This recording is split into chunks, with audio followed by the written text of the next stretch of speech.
Hello and welcome back to another edition of the Osceola Seminole Sidelines as we continue our Florida State 2024 spring football preview. And we're moving a little bit further inside on the defense. Yesterday we did defensive end preview, and now we're moving to defensive tackle. The defensive tackles, and listen, it's going to look like a lot different room. You had Malcolm Ray transfer out. Obviously, Braden Fiske went to the combine and killed it, and he'll be in the NFL next year. And then you had Dennis Briggs, who spent some time inside at defensive tackle as well, transfer out. So it's going to be a little bit of a different looking room for Florida State next year. And Bob, as you mentioned, as we talked about this before we started taping, you feel really good about the first unit that you roll up front. And after that, it's kind of a what do we know? Because we don't know anything, because you've got Josh Farmer and Darrell Jackson. Listen, the much anticipated full season of Darrell Jackson in a Florida State football uniform. I don't think what we saw against Georgia is going to be necessarily who he is. It's hard to come in and play one game at the end of a season. But you've got Josh Farmer back. By all accounts, look great in mat drills. Looks like Darrell Jackson and him have spent a lot of time in the weight room. Then behind them, you've got Daniel Lyons, who has played probably a lot more football than we thought last year. Then transfer in Grady Kelly, and you got KJ Sampson, who showed flashes as he got ready into practice this last fall. But, guys, you guys saw this group in tour duty last week. Let's just start with the two frontliners, Josh Farmer and Darrell Jackson. What did you see? What do you like? And what do you think? I think like of all the offseason retentions, of all the players Florida State retained, I mean, these might be the two biggest. When you look at what that defensive line would have looked like, especially that defensive tackle room, if these two had, I'm sure they were somewhat considering the NFL, but they're two guys who I think both, especially Darrell Jackson, could really boost their stock with strong seasons and be, comfortable day two picks next year. But, yeah, I think we were all, Darrell Jackson, watching him last spring, when I think at the time we still were optimistic he'd get eligibility. There were days he was the best defensive tackle. He was up there with, because Braden Fiske wasn't really doing stuff in the spring. There were days he was there with Josh Farmer, with Fabian Lovett, with the best of them. And Farmer's a guy, Farmer's a guy who has put together a really impressive body transformation. I think might be even adding a little more weight. He's gone from what? He was 250 when he arrived 3 years ago to what is he now? He's well over 300 pounds, I think. It's I don't even know what he's listed at. What he's listed at probably isn't accurate anymore, because I bet he's added more weight since January. But it's two guys who I think are going to be leaned on pretty heavily. They might have to take on pretty heavy roles, each of them, maybe less of a rotation than they had last year. But I think I'm optimistic about both of them, because I think they both can be very impactful, have been when they've played, for sure. Big bodies shouldn't move that well. Let's be honest. We saw them in tour duty, and I don't think Josh Farmer wore the intentionally way too small jersey that barely covered him, just because he wanted us to see his size. And it's quite impressive. Again, like you said, Curt, what he's done over these last few years, just to add the strength, add the weight, and be really productive at this position. And yeah, Darrell Jackson. The shame of it is that court ruling came down too late, where he could have played a lot earlier if the NCAA had lost that court battle sooner. And he was in position. Coaching staff was optimistic all along about getting Darrell on the field. Who knows what that defense might have looked like, even to a further extent, if Darrell had been on the field last fall. But yeah, this is also the thank you NIL part of the program, where you almost have to say, this is the battle's end, and this is the people who supported battle's end for making sure that players like this stay in college, instead of deciding, maybe make that jump to the NFL way too early and be drafted lower. This is the opportunity to keep some guys in school, to develop them, to help the team, obviously, but to develop them for the long haul.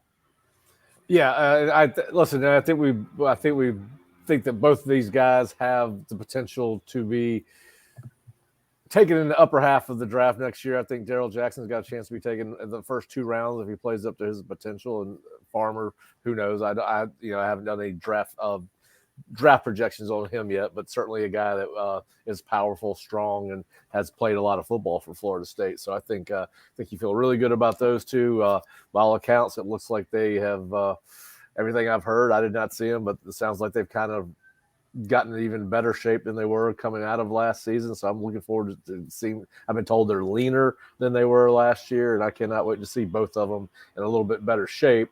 And not that they were out of shape, but just I've heard that you can definitely tell that they've dedicated themselves to this particular year, and it's a big year for them. And do you guys think that there may be, listen, we see a lot of players that work particularly hard, but FSU had a great example of a guy that goes 100% every drill, every snap, and Braden Fiske. Do you think there's some carryover into how those guys see Braden work that maybe impacts their ability moving, or their potential or their effort, or what reshapes how they think about preparing for football practice, football games, workouts? Do you think there's any carryover from what they saw from Braden? Yeah, I mean, I think if Odell Higgins is smart, I think that's a talking point with that room that he can bring up and sell them on. He can say, I mean, when Braden came in, he wasn't really on the draft radar, at least not especially high. And now, I mean, there was some buzz coming out of the combine of him maybe even sneaking into the end of the first round. I mean, that is a guy who is, I mean, who knows how high he would go if he were kind of a bigger DT, if he were Darrell Jackson's size, I mean, Darrell. If Darrell puts in that level of effort this year and makes a similar impact, it's not easy to do. Braden Fiske was incredibly impactful. He could go even higher than Braden Fiske because he's a more freakish athlete and a bigger body. So, yeah, I think either learning from Braden his time there, or just, I mean, seeing what Braden's 100% commitment every day could do wonders for the rest of that guys in that room. And I think that even extends beyond those top two guys. I even think a guy like KJ Sampson could really benefit from that. Yeah. Oh yeah, for sure. I think. Listen, I think I've said this before. I think he, there are a lot of kids a lot of players, should call them kids, a lot of players on Florida State's defense that got a lot more of the headlines than Braden Fiske. But I, in my opinion, he was the engine that made the motor go. I mean, made the vehicle go on defense. I don't think there's. I think he was the best player on Florida State's defense last year as far as mindset, leading the team, all those kind of things. But yeah, so it'll be fun to watch. Now, listen, what we do know is there's very little returning experience at defensive tackle. You got Daniel Lyons, who played 144 snaps last year. Then you got KJ Sampson, who played 51 as a true freshman. So you do bring in Grady Kelly, who was all honorable mention, all Mountain West. Is that what conference Colorado State said? I can't remember. Right. Yes. Yeah. Yes. So all Mountain West honorable mention player at Colorado State, played 436 snaps last year at Colorado State, seventh most on the team. Again, a guy that now I will say this: I don't think we're going to confuse him with Braden Fiske. There's very few people that you confuse with Braden Fiske, but he comes in and he's going to have to be productive right away for Florida State. Now he had 35, that's a typo, by the way. He had 35 tackles, 1.5 sacks, and 18 quarterback pressures. But, listen, I think it's very important that he be a guy that hits, right? Just for backup role, you need 18 to 25 snaps from him a game probably. And listen, he does – when you watch this Colorado State film, he's not going to blow you away where you're saying, boy, that's a difference maker. But you also watch the film, you see a very solid college football player. And I think the biggest question is, as we've talked about when we've talked about Jared Verse and Braden Fiske, both coming from what would be considered smaller programs, how is the transition? How does he do it? Obviously, he's built different than Braden Fiske. Everybody's going to kind of make the assumption that's who he is for obvious reasons. But he's not as big. He's not as thick a guy, but he was a productive college football player who played a lot of football. I think he's played over 1,000 snaps over the last 2 seasons for Colorado State. What are your expectations, and what are your thoughts on him after seeing him in tour of duty? I think good experience to have on the number 2 level at Florida State. A guy coming out of high school who didn't have the Power 5 offers, but I think Jay Walls, as coach at Navarre, told me in the offseason that he thought Kelly could have been a Power 5 type of lineman. Had some really good production, sacks and such in high school, but really liked the opportunity at Colorado State. There's another example of where maybe defensive linemen have to develop at a Group of 5 school, and then a Group of 5 school is going to lose him down the road to a Power 4 like a Florida State. Again, this is the tough break in the Group of 5 life for those coaches, that you are developing these guys. But it's a great opportunity for Grady, who wants to be in the Panhandle. Again, a Navarre guy, getting married in May. Congrats to him. He wants to be in the area, wants to be a part of this program. And I think, were we penciling him into a starting type of spot or a high-end rotational guy, you might not be happy about this type of guy, but you are happy because of what he can offer you in a second and a back end of that rotation type. Yeah. Oh, I agree. And you'll get him for 2 years. Yes. Love the multi-year transfers for this reason, right? I mean, this is what we love about the multi-year guys. Oh, I think if you could, I think when you can get a multi-year guy, it's the way to go with the portal. I know that you're going to have the one-offs like Jermaine Johnson and DJU. That's going to happen. Keon, and obviously most of their. I will say this: most of FSU one-year guys have hit.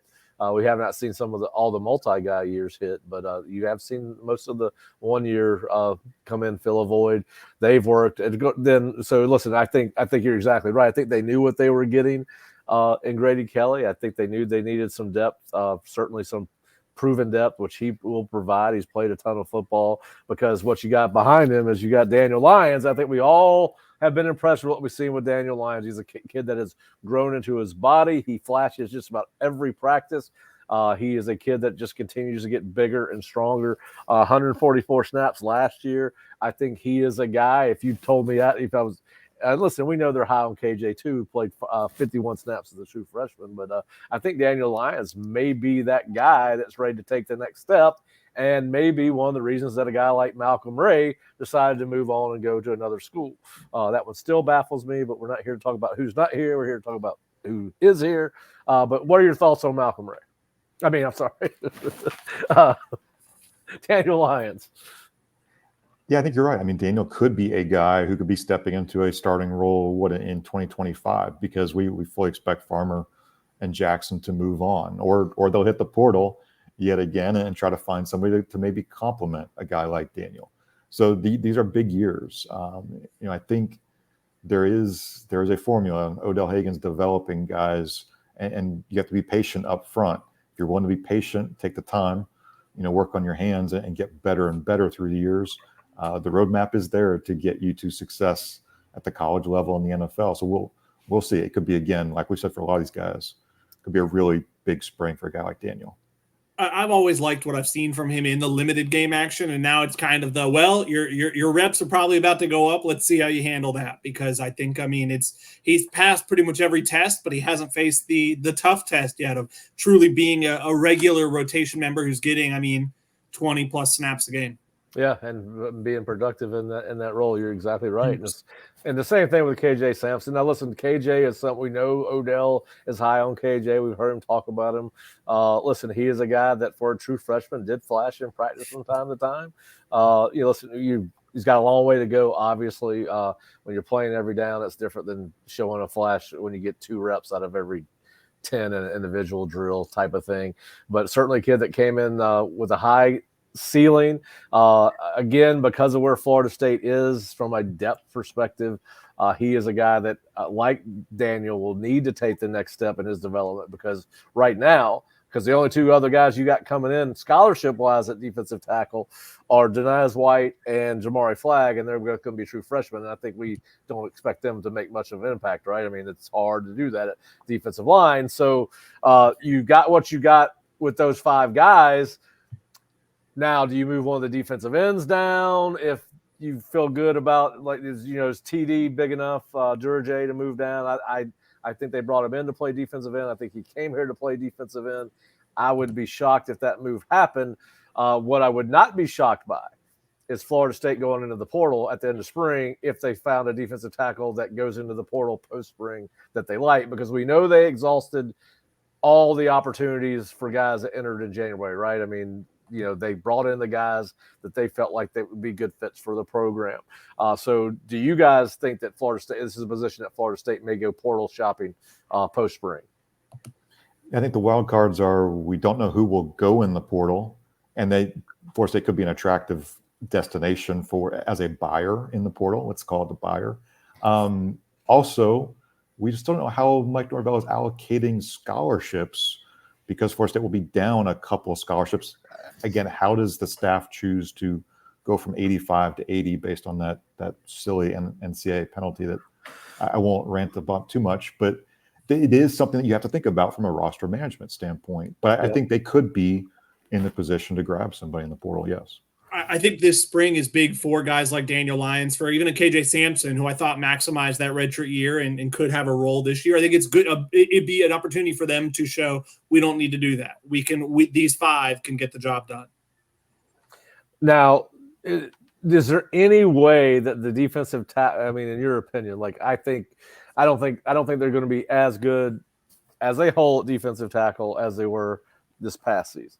Because you do lose a Fabian Lovett and you do lose a Braden Fiske and Dennis Briggs, and those guys are hard to replace. Now, obviously, Fabian and Braden, because they did that at times, they made significant impact on football games. And obviously, Dennis Briggs had played a lot of football, but just never really got settled in at any one position over the course of his career.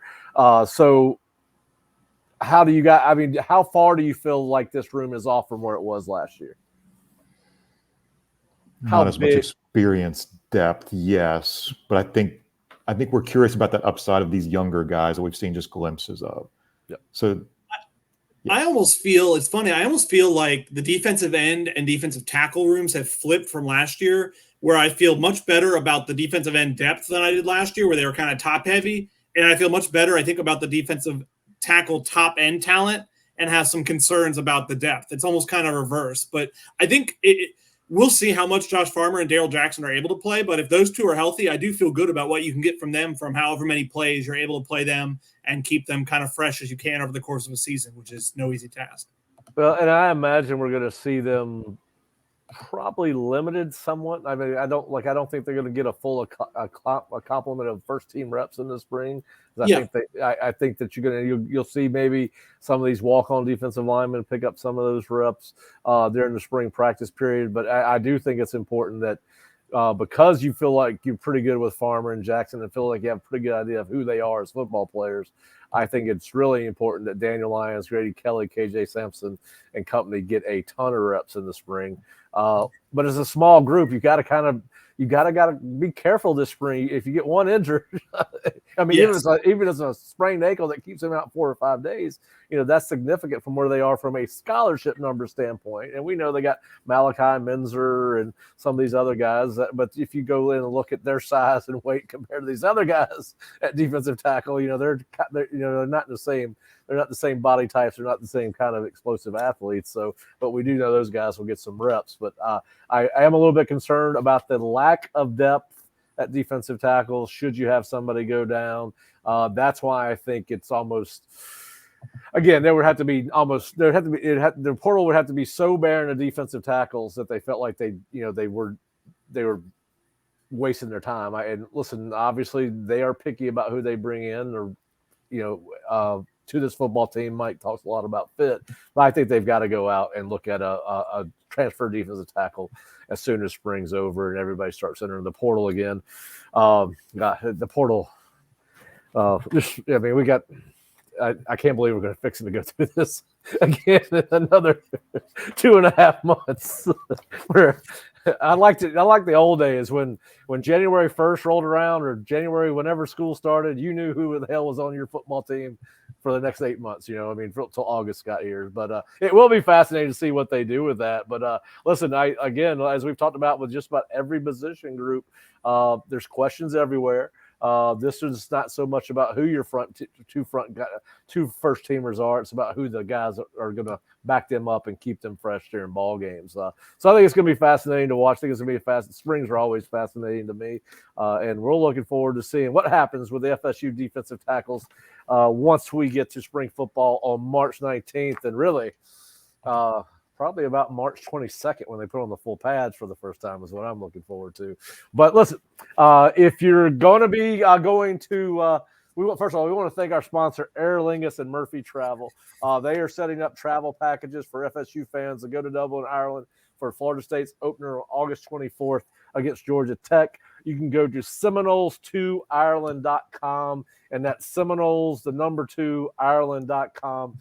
If you're lucky enough to catch Curt Weiler in a pub in Dublin, he will buy you a Guinness as long as you have proof that you are an Osceola subscriber. Curt, you better get the petty cash from Jerry because you're probably going to run into a couple of subscribers. Hey, but, I will happily do it. But yeah, we want to thank Aer Lingus and Anthony Travel for sponsoring our video cast and podcast, and look forward to having them on board at least through preseason. But listen, Curt just made the prices on those flights aren't going down. You need to log on to Seminoles2Ireland.com because they are going up as the closer you get to the date. But Bob, Curt, want to thank you guys for joining me for another spring football preview. If you're not an Osceola subscriber, please go to theosceola.com. We've got our written spring football preview series. We've got plenty of junior day content that's in front of the paywall that you can check out.